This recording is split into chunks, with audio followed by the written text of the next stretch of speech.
चलो देखो बड़ा, अब हमारा टॉपिक जो है वो है potential due to system of charges. अब अगर मैं कैटेगरी वाइज बांटूं तो इसमें से हमको 3 कैटेगरी के पार्ट से सब टॉपिक्स देखना है। पहला देखेंगे electric potential due to the system of discrete charge distribution.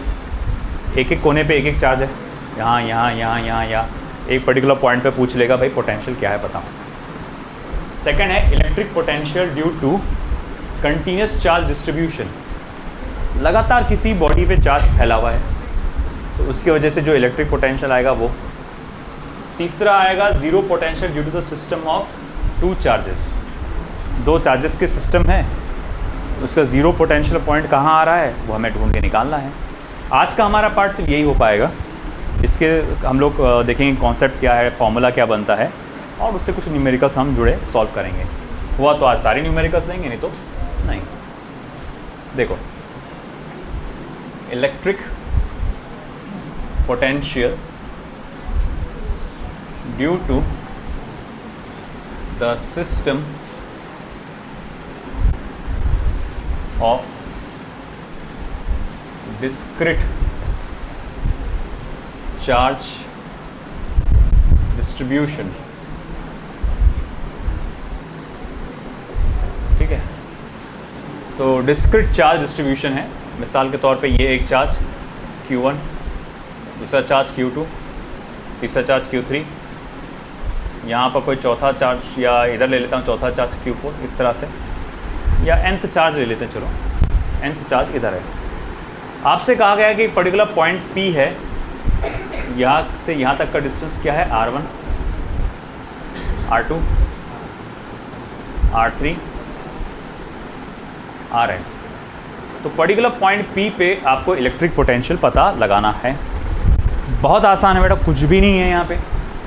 हर एक चार्ज की वजह से पोटेंशियल क्या होगा वो देखो। अगर चार्ज Q1 के वजह से इलेक्ट्रिक पोटेंशियल देखा जाए तो 1/4πε0 Q1/R1। Q2 की वजह से क्या आएगा बेटा, 1/4πε0 Q2/R2। Q3 की वजह से 1/4πε0 Q3/R3। मैंने कितनी देर पहले बोल दिया था, आ जाओ करके।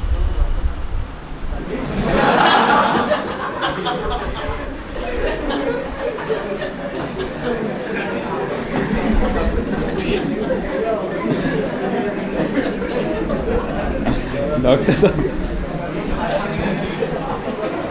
क्या बात है, तुम ऐसी अनस अनस करते रहते हर बात पे, देखा है, जान दे। ठीक है चलो, चार्ज Q1 की वजह से पॉइंट P पे इलेक्ट्रिक पोटेंशियल, चार्ज Q2 की वजह से, चार्ज Q3 की वजह से, और चार्ज Qn की वजह से। इलेक्ट्रिक पोटेंशियल एक स्केलर क्वांटिटी है। इलेक्ट्रिक पोटेंशियल स्केलर क्वांटिटी है। तो अगर मल्टीपल चार्जेस की वजह से आपको किसी जगह पे इलेक्ट्रिक पोटेंशियल निकालना है तो सिंपल उसका एडिशन करिए और कुछ नहीं, है ना। तो मैं कहूँगा देखो V नेट क्या होगा, फिर वो होगा V1 plus V2 plus V3 plus dot dot dot dot plus Vn। आया समझ में? चुपचाप आप उसका क्या कर डालो, एडिशन कर डालो, बात खत्म। तो अगर मैं इसी तरह से सभी का एडिशन करूँगा, सब में 1/4πε0 कॉमन है, तो ये हो जाएगा Q1/R1 प्लस Q2 दिमाग काम नहीं कर रहा साला, Q2/R2 plus Q3/R3 plus dot dot dot plus Qn/Rn, है ना। इस तरह से ये आ जाएगा। तो मैं यहाँ लिख सकता हूँ, देखो V net is equals to summation I equals to 1 to n या 1/4πε0 summation I equals to 1 to n QI/RI, QI/RI। ठीक है, ये लिखने का तरीका बस ये है, electric potential due to system of discrete charge distribution. Theory में थोड़ा बहुत ये जो मैंने अल्फाज बोला आपको ओरली, वो वर्ड्स में आपको डालना पड़ेगा। Consider the system of n charges, let Q1 Q2 Q3 dot dot Qn be the charges, है ना, at distance R1 R2 R3 dot dot Rn at from the position P। Electric potential due to charge Q1 is given as, charge Q2 is given as, ऐसा करके थोड़ा बहुत आपको explain करना पड़ेगा। Notes में है दिया हुआ वो चीज़ें, ठीक है। अब आता इसके numericals.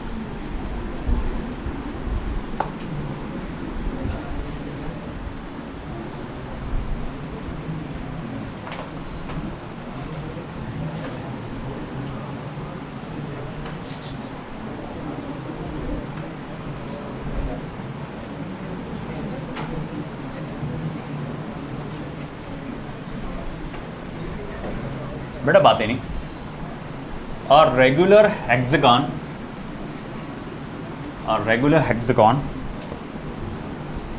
of side 10 centimeter has a charge 5 microcoulomb at each of the vertices. Full stop. Calculate potential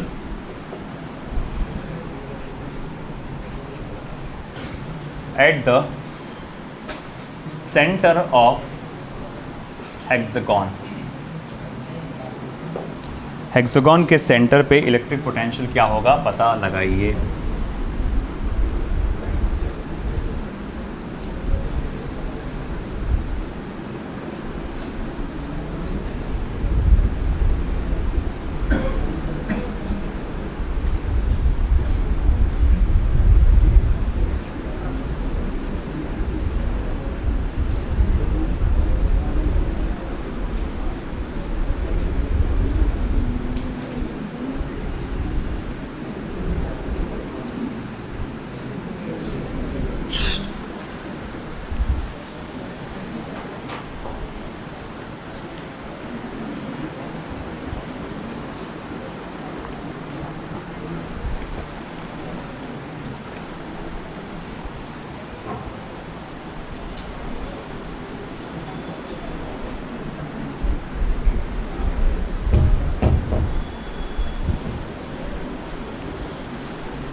हुआ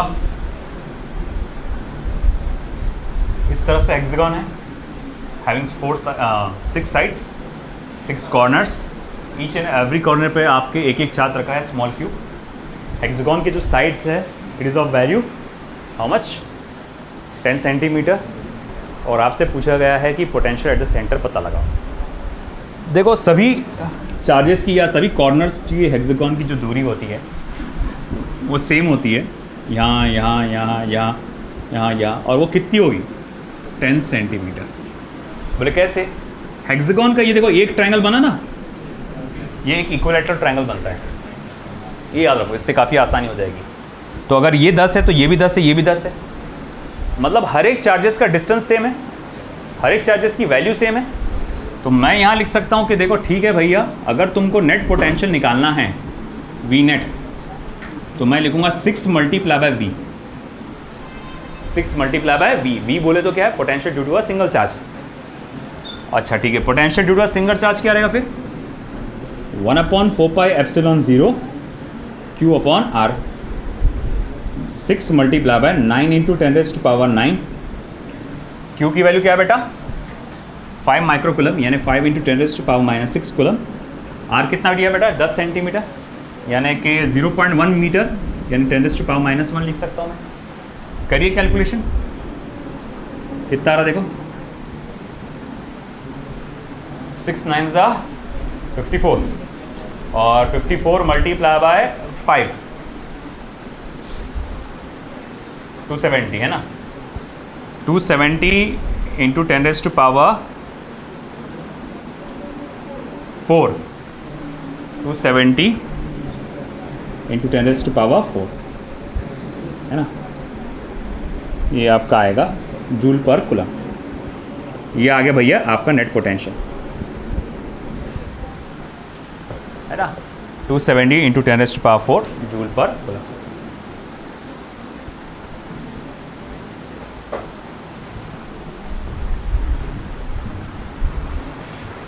ये हो गया इधर का राइट साइड का तेरी।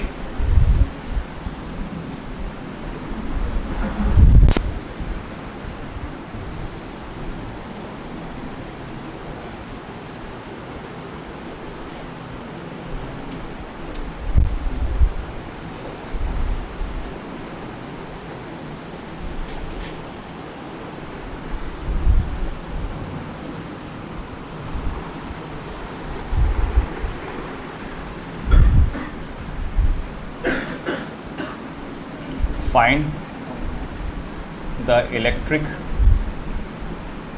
potential at the center O for given system of charges, for given system of charges.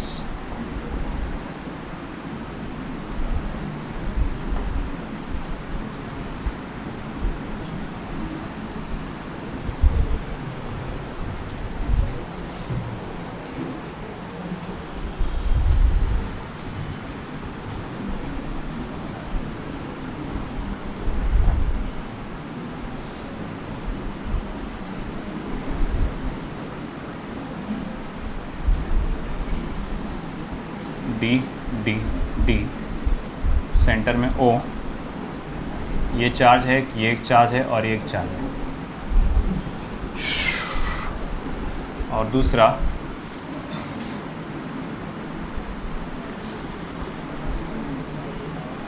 Capital Q, twice Q, thrice Q, 4Q, root 2 times of D, root 2 times of D, और ये ओ।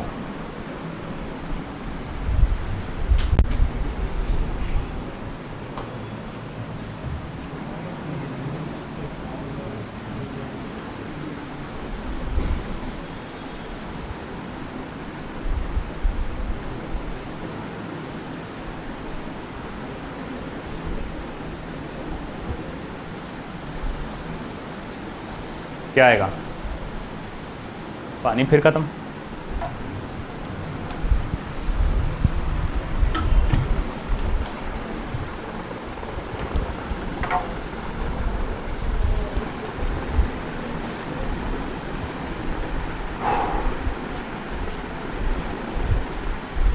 Find the electric potential at the center O for the system of the given system of charges. अब देखो बेटा क्या करना है हमको, बहुत बेसिक सा है। आप एक बात देख रहे हैं, सभी चार्जेस का डिस्टेंस जो है वो सेम है ना।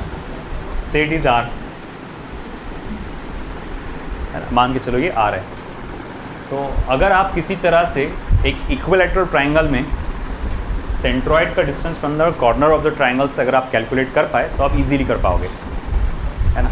अब वो करेंगे कैसा? सबसे पहले अगर मैं इसका सॉल्यूशन लिखूँ फर्स्ट वाले का, तो V net is equals to 3 times of B, V net is equals to 3 times of B, क्योंकि सबका सेम है ना। तो 3 टाइम्स ऑफ बी यानी 3 multiply by 1/4 pi epsilon 0 Q by R. अब आर की वैल्यू निकालना है इन टर्म्स ऑफ डी। देखो एक इक्विलैटरल ट्रायंगल में क्या होता है, तो कई बार बताया मैंने आपको, कैलकुलेट करने का तरीका भी बताया मैंने।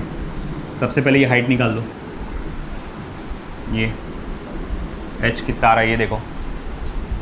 देखो ये अगर मान लो ये d है तुम्हारा, तो ये कितना हो जाएगा, d/2 हो जाएगा, है कि नहीं। तो मैं लिखूँगा h² plus d²/4 is equals to d²। तो h² is equals to d² minus d²/4, h² is equals to 3d²/4, h is equals to √3d/2, h is equals to √3d/2। ये पूरा हाइट हो गया आपका। अब देखो ये जो पॉइंट O है ये पूरे 1/3 ऑफ h है, और ये वाला पूरा पॉइंट 2/3 ऑफ h है, इज नॉट इट। पूरे हाइट का 2/3 है, तो पूरा हाइट कितना आया था, √3d। अब इसका 2/3 क्या आएगा, देखो d/√3, बिल्कुल सही। तो मैं यहाँ लिख सकता हूँ r is equals to d/√3। याद रखो यार, कई बार बता चुका ये, बहुत बार बता चुका, याद हो जाना चाहिए। आपने इसको बहुत जगह ग्रेविटेशन में देखे आपने। अब कौन आया रे, देखो खोलो शाजिया, हाथ लंबा के खोल दो। तो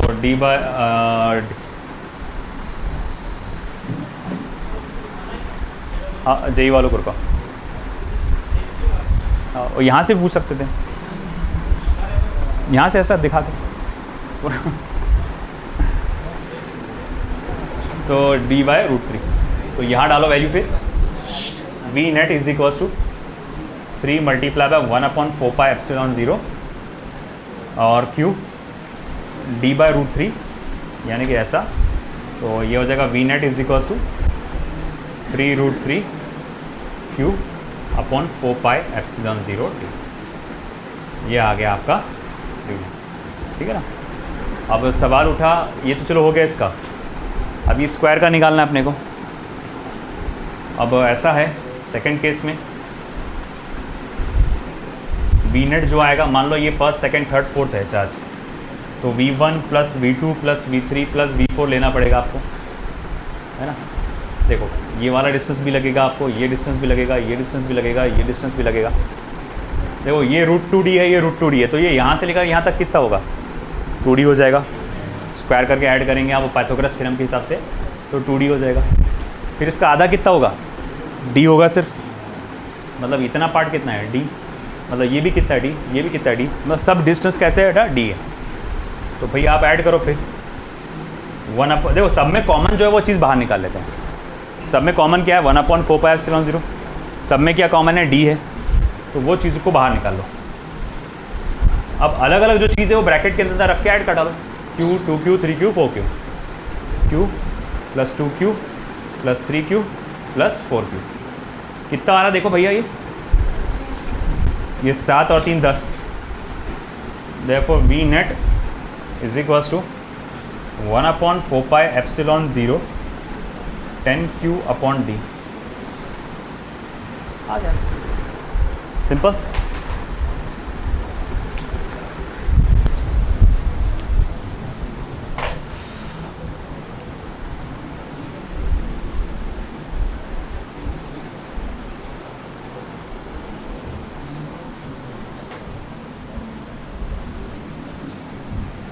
आज का ये लास्ट प्रॉब्लम ले लेता हूँ, हालांकि सिस्टम ऑफ चार्जेस का ये अभी हुआ नहीं, न्यूमेरिकल्स ख़त्म, कल बाकी कंटिन्यू करेंगे, मगर ये का आखिरी ले लेता हूँ मैं आज के हिसाब से। Suppose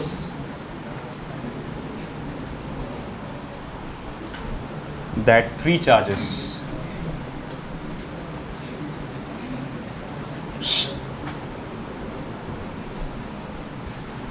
QA, QB and QC are arranged at the vertices of a right angled triangle, comma, as shown. First term.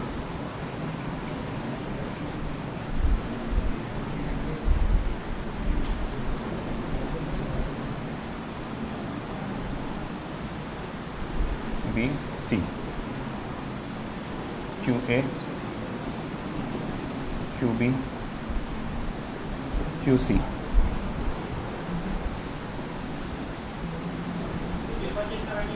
बस हो गया मेरे 5 मिनट भी लगेंगे।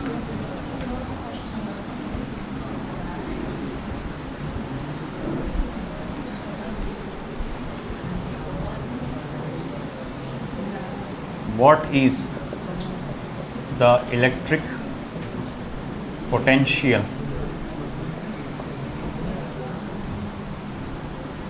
at the position of the third charge if QA equals to -6.0 microcoulomb, QB equals to 4.0 microcoulomb, QC equals to +2.0 microcoulomb, A equals to 4.0 meters, B equals to 3.0 meters। अब अगर A की value 3 है B की value 4 है, तो जाहिर बात है सी की वैल्यू क्या होंगी, 5 होंगी। सी की वैल्यू दिया नहीं मगर हमको पता चल जाता हो 5 है, ये 5 है, मगर ज़रूरत है बी की नहीं, पता नहीं उसकी।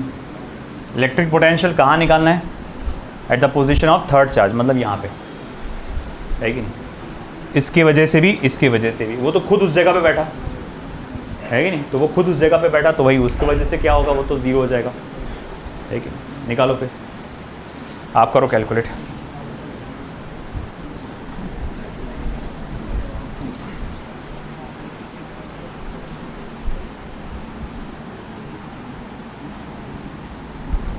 Solution V net is equals to V A plus V B.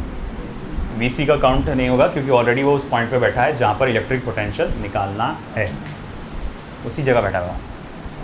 तो वी ए के लिए क्या आएगा, 1/4πε0, वी बी के लिए भी वो आएगा, तो वो कॉमन निकाल लिया, तो Q A upon R A plus Q B upon R B. Q A कितने का है, -6.0 इंटू 10⁻⁻6, और क्यू बी कितने का है, 4.0 इंटू 10⁻⁻6। क्यू सी कोई काम का नहीं हमारे, तो 9 इंटू 10⁻9 इंटू 10⁻⁻6। ओके, ये माइक्रोकुलम का मैंने -6 बाहर निकाला, 10⁻⁻6, और ये क्यू ए की वैल्यू -6 माइक्रोकुलम अपॉन डिस्टेंस, ये कितना है बेटा, 5 मीटर, प्लस क्यू बी की वैल्यू, ये कितना, क्यू बी कितना है आपका बेटा, 4 माइक्रोकुलम, और उसका डिस्टेंस कितना दिया बेटा, बी 3। डायरेक्शन से कोई लेना देना तो है नहीं, है ना। करो कैलकुलेशन, कितना आ रहा फिर वो, -18 प्लस 20, है ना, तो हो जाएगा 2/15, तो 9 इंटू 10⁻3, 2/15, 3 5 ज़ा 3 3 ज़ा 2 3 ज़ा 6, 6/5 6/5 कितना हो जाएगा, 0.12 नहीं, 0.2 मल्टीप्लाई बाय 6 क्या हो जाएगा, 1.2, तो 1.2 इंटू 10⁻3 जूल पर कूलम बोल सकते हैं या फिर वोल्ट पर मीटर बोल सकते हैं। ठीक है, इनफ फॉर टुडे। इससे और कुछ प्रॉब्लम्स बाकी है, वो अपन कल देखेंगे इंशाल्लाह। कल ये पूरा टॉपिक कंप्लीट हो जाएगा।